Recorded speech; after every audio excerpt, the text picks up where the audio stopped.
ಬೇರೆ ಬೇರೆ ಭಾಗಗಳಲ್ಲಿ ಗಾಳಿ ಮಳೆಯಿಂದಾಗಿ ಮರಗಳು ಬಿದ್ದಿರೋಂಥದ್ದು, ವಾಹನಗಳು ಕೂಡ ಜಖಮ್ ಆಗಿವೆ. ಬೆಂಗಳೂರಿನ ವಿಧಾನಸೌಧ ಒಳಗಡೆ ಕೂಡ ನೀರು ಹೋಗಿರುವಂಥದ್ದು ಈ ದೃಶ್ಯಗಳನ್ನು ತಾವು ನೋಡ್ತಾ ಇದ್ದೀರಾ. ನಿನ್ನೆ ಬಹಳ ದೊಡ್ಡ ಮಟ್ಟದ ಒಂದು ಮಳೆಯಾಗಿದೆ. ಆಮೇಲೆ ಬಹಳ ಮುಖ್ಯವಾಗಿ ರಾಷ್ಟ್ರೀಯ ಹೆದ್ದಾರಿಗಳಲ್ಲಿ ಬಹಳ ಇಕ್ಕಟ್ಟಿನ ಒಂದು ವಾತಾವರಣ. ಮಳೆಯಾಗೋ ಸಂದರ್ಭದಲ್ಲಿ ಮುಂದೆಗಡೆ ರಸ್ತೆಗಳು ಸರಿಯಾಗಿ ಕಾಣಿಸ್ತಾ ಇರಲಿಲ್ಲ, ವಾಹನ ಸಂಚಾರ ಸ್ವಲ್ಪ ಜಾಸ್ತಿನೇ ಇತ್ತು. ಸೊ ಈ ಸಂದರ್ಭಗಳಲ್ಲಿ ವಾಹನ ಸವಾರಿ ಮಾಡುವಂತಹ ಸವಾರರಿಗೆ ನಾನೊಂದು ಮಾತನ್ನು ಹೇಳಕ್ಕೆ ಬಯಸ್ತೀನಿ. ಏನು ನಾವು ಹೈವೇಗಳಲ್ಲಿ ವಾಹನ ಸಂಚಾರವನ್ನು ಮಾಡ್ತೀವಿ, ಪ್ರಮುಖವಾಗಿ ಈ ಒಂದು ಮಳೆ ಸಂದರ್ಭಗಳಲ್ಲಿ ಬಹಳ ಜಾಗೃತಿಯಿಂದ ಇರಬೇಕು. ಮೊದಲನೇ ಹಾಗೂ ಎರಡನೇ ಮೂರನೇ ಮಳೆ ಏನು ಬರುತ್ತೆ ಆ ಸಂದರ್ಭಗಳಲ್ಲಿ ಬಹಳ ಜಾಗೃತಿಯಿಂದ ನಾವು ವಾಹನಗಳನ್ನು ಸಂಚಾರ ಮಾಡಬೇಕಾಗುತ್ತೆ. ಏನಕ್ಕೆ, ಈ ರಸ್ತೆ ಮಧ್ಯಗಳಲ್ಲಿ ಗಾಡಿಗಳು ಓಡಾಡ್ತಾ ಇರೋ ಸಂದರ್ಭಗಳಲ್ಲಿ ಆಯಿಲ್ ಲೀಕೇಜ್ ಆಗುತ್ತೆ. ಆಯಿಲ್ಲು, ಡೀಸಲ್ಲು, ಇಂತಹ ವಸ್ತುಗಳು ರಾಷ್ಟ್ರೀಯ ಹೆದ್ದಾರಿ ಮತ್ತು ನಗರದ ಪ್ರಮುಖ ರಸ್ತೆಗಳಲ್ಲಿ ಡ್ರಾಪು ಈ ಥರ ಬಿದ್ದು ಅಲ್ಲೆಲ್ಲ ಒಂಥರ ಜಿಡ್ಡಿನಂಶ ಸೇರಿಕೊಂಡಿರುತ್ತೆ ಆ ರಸ್ತೆಗಳ ಮೇಲೆ.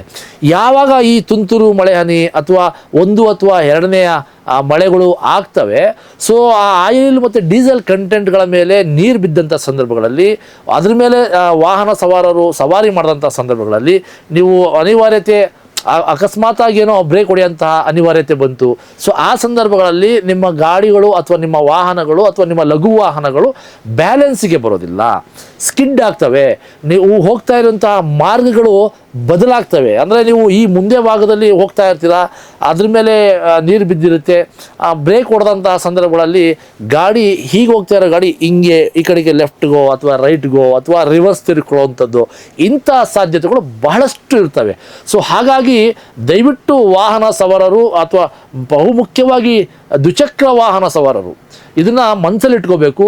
ಈ ತುಂತುರು ಹನಿಯ ಮಳೆಗಳು ಬಿದ್ದಂಥ ಸಂದರ್ಭಗಳಲ್ಲಿ, ಮೊದಲನೇ ಎರಡನೇ ಮೂರನೇ ಮಳೆಗಳು ರಸ್ತೆಗಳ ಮೇಲೆ ಬಿದ್ದಂಥ ಸಂದರ್ಭಗಳಲ್ಲಿ ವಾಹನವನ್ನು ಬಹಳ ಹುಷಾರಾಗಿ ಸಂಚಾರ ಮಾಡುವಂಥ ಜಾಗೃತಿಯನ್ನು ವಹಿಸಬೇಕಾಗುತ್ತೆ.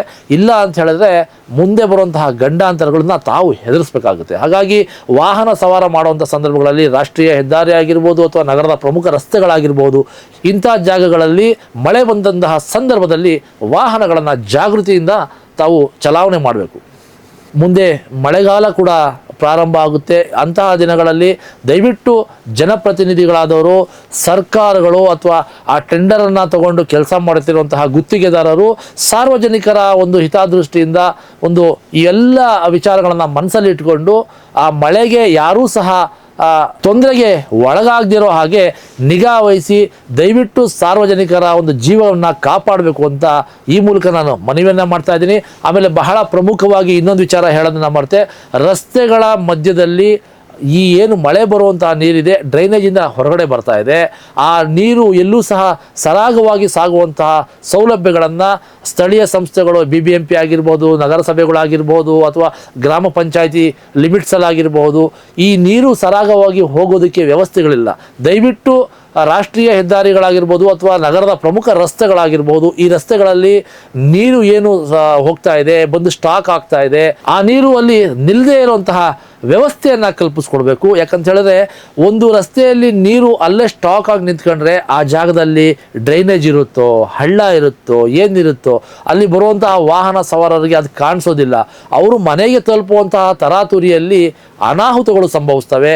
ಆ ಡ್ರೈನೇಜ್ ಒಳಗಡೆ ಹೋಗಿ ಬೀಳುವಂಥದ್ದಾಗಿರ್ಬೋದು ಅಥವಾ ಆ ಗುಂಡಿ ಇರುವಂತಹ ರಸ್ತೆಗಳಲ್ಲಿ ದ್ವಿಚಕ್ರ ವಾಹನರು ಪರದಾಡಿ ಬಿದ್ದು ಅಥವಾ ಜೀವಕ್ಕೆ ಏನಾದರೂ ಹಾನಿ ಉಂಟಾಗುವಂಥ ಕೆಲಸಗಳು, ಇವೆಲ್ಲ ಸಂಭವಿಸುವಂಥ ಎಲ್ಲ ಲಕ್ಷಣಗಳು ಅಲ್ಲಿ ಇರ್ತವೆ. ಸೊ ಹಾಗಾಗಿ ದಯವಿಟ್ಟು ಸ್ಥಳೀಯ ಸಂಸ್ಥೆಗಳು ಮಳೆ ಬಂದಂತಹ ನೀರು ಎಲ್ಲೂ ಸಹ ರಸ್ತೆಗಳಲ್ಲಿ ನಿಲ್ಲದೇ ಇರೋ ರೀತಿಯಲ್ಲಿ ಸ್ವಲ್ಪ ಕಾಳಜಿಯನ್ನು ವಹಿಸಿ ಅದಕ್ಕೆ ಏನು ವ್ಯವಸ್ಥೆಗಳು ಬೇಕೋ ಅದು ಮಾಡಿಕೊಂಡು ಸಾರ್ವಜನಿಕರಿಗೆ ಒಂದು ಅನುಕೂಲವನ್ನು ಮಾಡಿಕೊಡ್ಬೇಕು ಅಂತ ಹೇಳ್ತಾ ಈ ಒಂದು ಕಾರ್ಯಕ್ರಮವನ್ನು ಮುಕ್ತಾಯ ಮಾಡ್ತಾ ಇದ್ದೀನಿ.